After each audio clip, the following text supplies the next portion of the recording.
Hello friends, welcome to a new topic today. In this chapter we are going to learn about Wilms tumor. Okay, so if you see Wilms tumor, it is a tumor of kidney which is most commonly a tumor of children in kidney. A tumor of kidney in children. So this Wilms tumor here, first we will see the genetics, presentation and radiological features of Wilms tumor with the help of some diagrams, and then we will go into my notes, and again we'll go back to the diagrams again. Okay, first if you see the genetics, this Wilms tumor is associated with many syndromes. Among them we have one of the syndrome which is Dennis-Dash syndrome and Wager syndrome. So both these are associated with WT1 mutation on chromosome 11p13, and this Wilms tumor also associated with TP53 on chromosome 17p13 and TWT1 on chromosome 17q12 and WT2, that is on chromosome 11p15, that is Beckwith-Wiedemann syndrome. There is also loss of heterozygosity at chromosome 16q and 1p and FWT2 on chromosome 19q13-3. Okay, so these are the genetic presentations for Wilms tumor. The baby presents with malaise. There will be hypertension, palpable abdominal mass, hematuria and fever. Then if you see, this is the ultrasound picture. This, if you see, this is the normal renal tissue. See, this is the solid renal mass which you can see. We cannot tell that whether it is Wilms tumor or whether it is in which type of tumor, but one thing which we can tell, that we can just suspect the Wilms tumor. Okay, this is the picture. In the color Doppler imaging, you will see some degree of vascularity. See, this blue and orange lines which you are seeing are the vascularity which you see in the renal mucosa. Okay, so this is color Doppler imaging of same picture. Then if you see CT scan, in CT scan this is the coronal view, where you can see here this is the kidney, right kidney, where this is the mass which you can see. This is large heterozygous hemorrhagic mass is seen in the right kidney. Then this is the left kidney, this is the right kidney. In the right kidney again you are seeing large heterogeneous homozygous mass is seen in the right kidney in CT scan. Then if you see MRI in the right kidney, see this one, you can see large heterozygous mass with non-enhancing necrotic and cystic tissue is seen here. Even here the same picture in T2 sequence, you can see this mass again. Okay, so this is the pictures of Wilms tumor.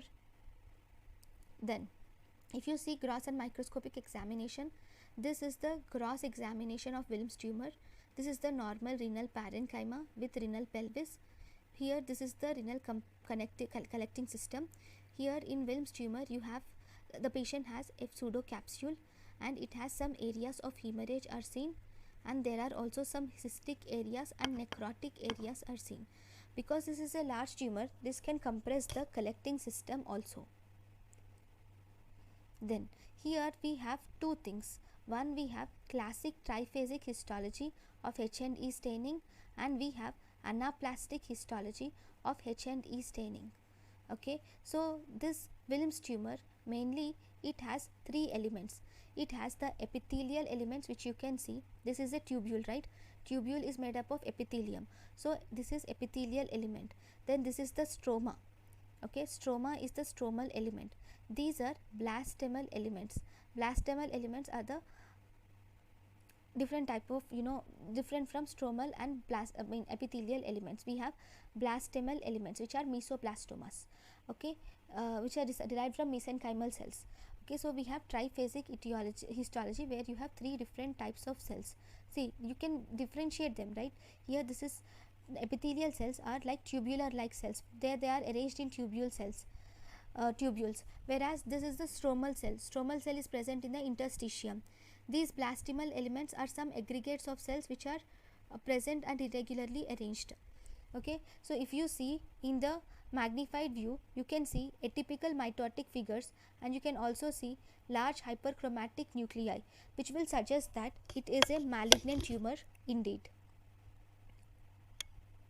Then, sorry, this is wrong picture.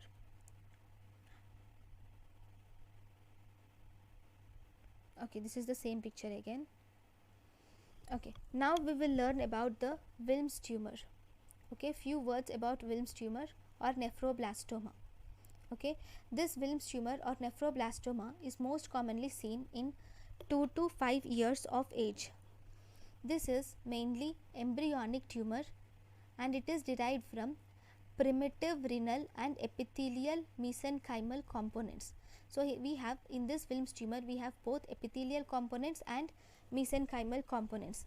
This Wilms tumor is the most common malignant tumor in the young children. It is the most common abdominal malignant tumor in young children is this Wilms tumor. Okay, what are the chromosomal abnormalities? It is most commonly associated with chromosomal abnormalities of 8th chromosome and 11th chromosome, and it is associated with abnormal growth of metanephric blastomas. It is associated with abnormal growth of metanephric blastema without the differentiation of normal tubules and glomeruli. Okay, this is associated with VT1 and VT2 on chromosome 11. VT is Wilms tumor 1 and Wilms tumor 2 on chromosome 11.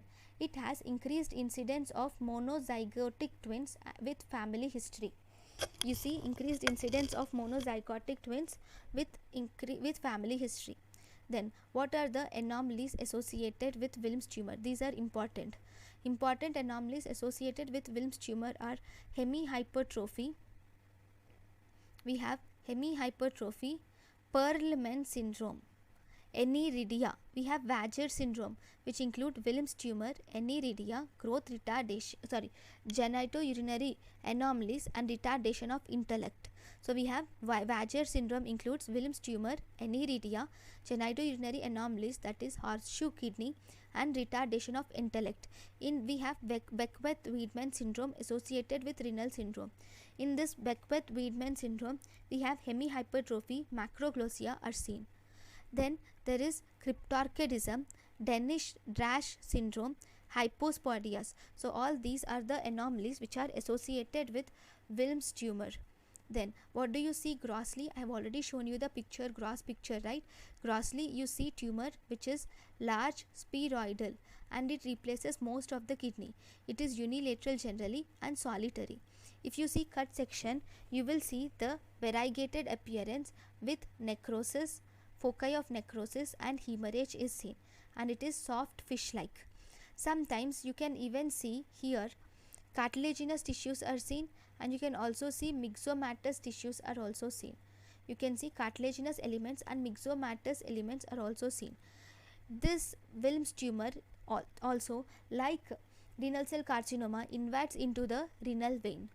Then if you see microscopic examination, here you see primitive epithelial and mesenchymal elements are seen in microscopic examination. Here you have the tumor cells which are rounded and spindle shaped. Anaplastic sarcomatoid tumor cells are seen. You have anaplastic sarcomatoid tumor cells are seen. Along with that you have abortive tubules are seen, which are poorly formed granular structures are seen, and you will also see mesenchymal tissue is also seen with cartilage, adipose tissue, bone, skeletal or smooth muscle cells, and fibrous tissue is seen. So you have three types of tissues. One which are normal tumor cells which have anaplastic sarcomatoid tumor cells. Then second you have abortive tubules are seen. Third you have mesenchymal tissue with cartilage, adipose tissue, bone, skeletal muscle cells, and fibrous tissue are seen. I'll show you the picture again at the end of the class. Okay, so in the microscopy, as I have said, you have three things. One, you have nephroblastoma, three types: nephroblastoma, mesoblastic nephroma, and we have cystic nephroma. It is of three types. Okay, then there is one more classification which is seen, where you have one, we have favorable etiology. In the favorable etiology you have no anaplastic features are seen. Second, you have unfavorable etiology. In unfavorable histology you have anaplastic features are present. So in type 1 we have favorable histology without anaplastic features. In type 2 we have unfavorable histology with anaplastic features are seen. Then if you see the clinical features, in the clinical features, what is the most common and earliest symptom? Most common and earliest symptom is abdominal lump. This abdominal lump is actually painless, and it is usually discovered when the mother is bathing the baby.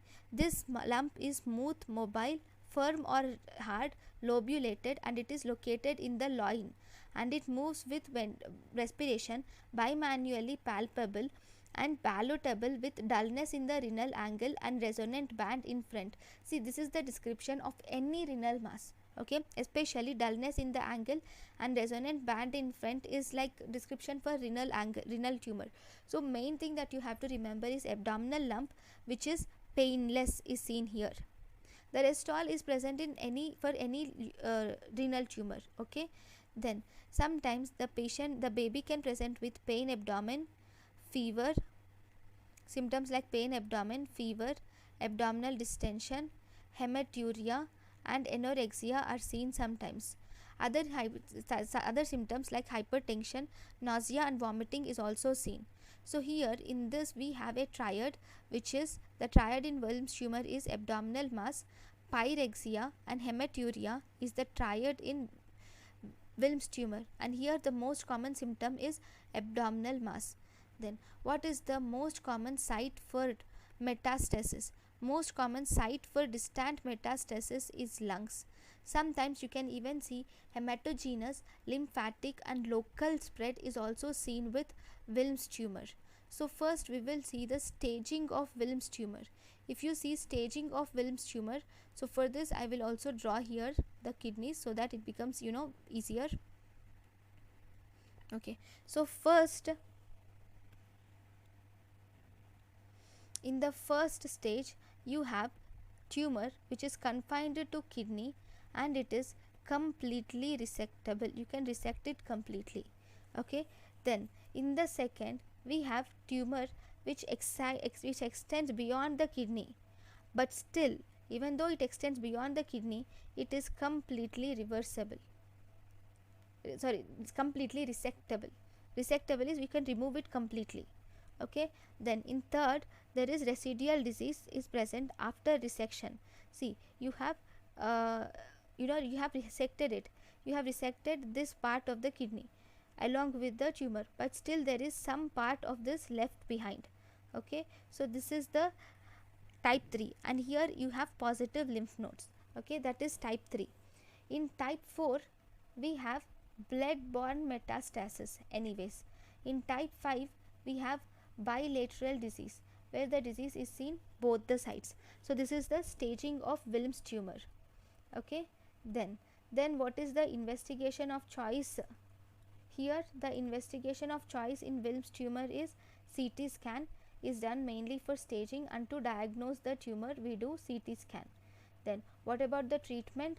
The treatment option here is you will have to do, if it's a unilateral tumor, unilateral tumor, then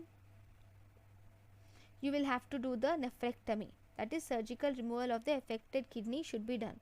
Even if pulmonary metastases are present, you can remove the affected kidney, okay. So that is one thing. Then if you see, the second important thing here is about the Wilms tumor. This Wilms tumor is chemosensitive and radiosensitive tumor. If you remember, the kidney is chemoresistant and radioresistant tumor, but this Wilms tumor is chemosensitive and radiosensitive tumor.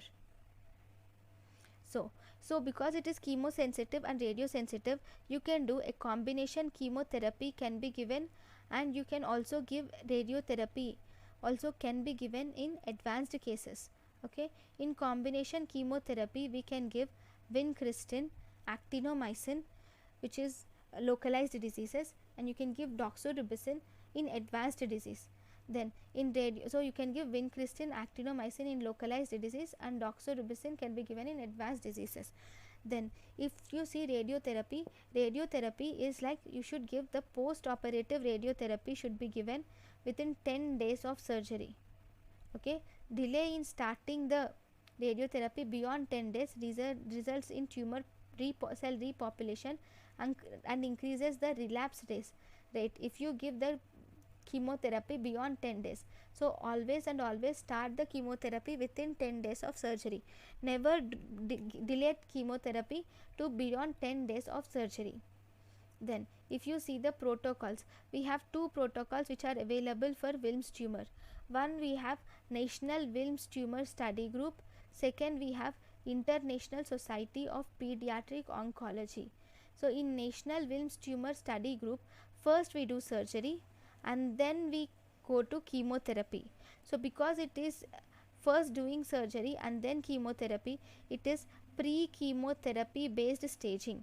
Before chemotherapy itself, we will do staging in this National Wilms Study Group. Then if you see International Society of Pediatric Oncology, here you do chemotherapy first and then you will do surgery. So here after chemotherapy you will do staging. So this is called as post chemotherapy based staging. So this is very important.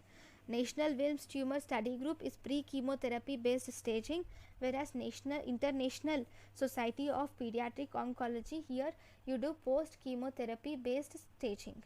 In both these, either pre-chemotherapy or post chemotherapy, always we will have to do chemotherapy first if there is bilateral involvement or extension to inferior vena cava above the level of renal vein extension. Above the level of renal vein, if there is extension to inferior vena cava, or in any case if there is bilateral involvement, then definitely in the first and foremost you will advise chemotherapy first and then you will do anything else. Okay, next we will have to see the differences between neuroblastoma and Wilms tumor. In neuroblastoma, calcification and intraspinal extension are most commonly seen in neuroblastoma. In Wilms tumor, you will not see calcification or there is no intraspinal extension is not seen in Wilms tumor. Neuroblastoma, you will not see invasion to aorta. Invasion to aorta is most commonly seen in Wilms tumor. And if you see CT scan in the neuroblastoma, you see it is infrarenal.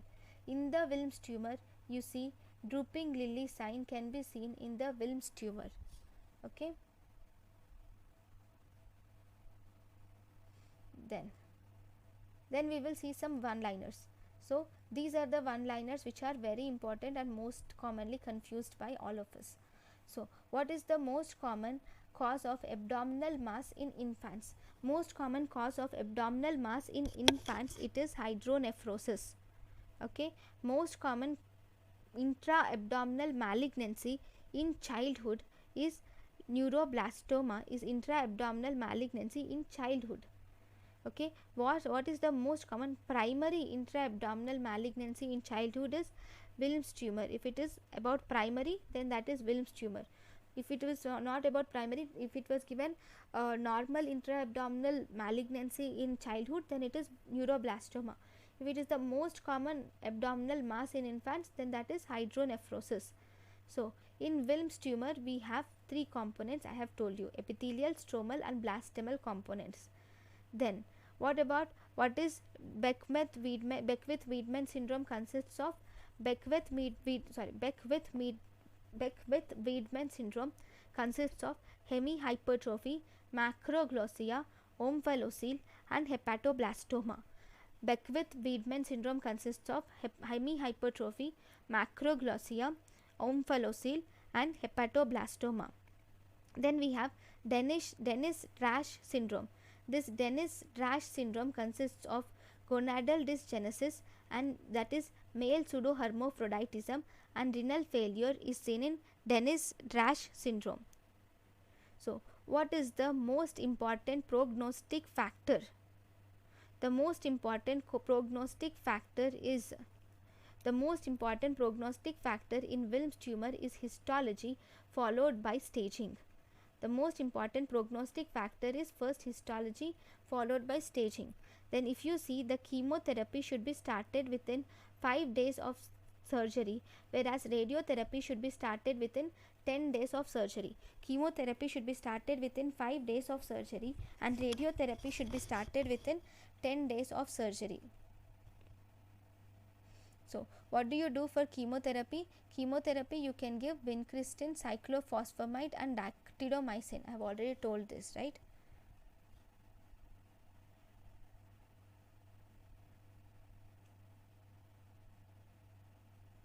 Okay, so we will now I'll just show you the images, just a minute.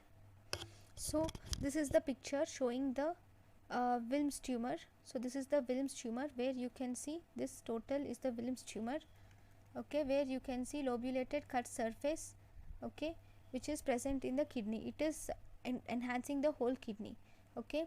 This Wilms tumor, before we see this, we will first see this picture which is labeled. So here you can see these light, see we have three things. One, you see tubules, okay, these tubules are epithelial component, okay. In between these tubules, and you see light things which you can see, these are stromal components. You see spindle cell stromal components here. These are blastemal components, which are mesenchymal components, okay. So we will label the same in these three diagrams for practice. So if you see here, these rounds which are there, these are obviously tubular components, right. Then this stromal, this is the stromal component, and these, whichever you can see many aggregated cells which you can see, these are blastemal component, okay. Similarly, if you see here you can see, I'm not labeling here, okay, this is the tubular component, this is the stromal component, this is the blastemal component, okay. Then if you see the images of CT scan, so here this is the tumor which you can see, which is homogeneous mass can be seen, right. Even here you can see this whole mass which is Wilms tumor, and here you can see this mass which is Wilms tumor. I know it's difficult to identify, but you can see that some mass is present over there. So with the help of the history, we can come to the diagnosis that it's Wilms tumor. Even here in the left kidney you can see this mass, okay. This is the intravenous pyelography picture which you can see, that is drooping lily sign, okay. So this is about the Wilms tumor. So thank you guys for watching my lecture. In the next class we will learn about few important disorders. Thank you.